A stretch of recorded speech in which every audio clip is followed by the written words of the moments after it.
see me. If you wanna hug him, baby. Doncs l'Americana va néixer d'una forma una mica casual, entre cometes, perquè vam enganxar un tuit del Festival de Sitges on anunciaven un concurs que organitzava Movistar per organitzar festivals culturals a Catalunya, buscaven idees i tal.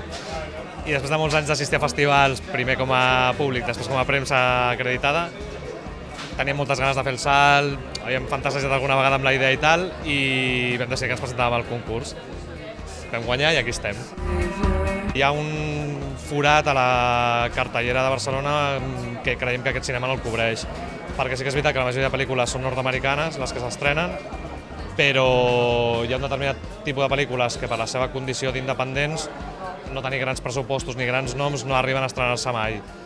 Hi ha alguna coseta que arriba via festivals o alguna estrena puntual, però hi ha moltes pel·lis que, tot i venir avalades per festivals com Austin, Tribeca o Sundance, no s'estrenen mai. Tenim comèdies romàntiques com Drinking Buddies on a Wolf. Hi. Jill.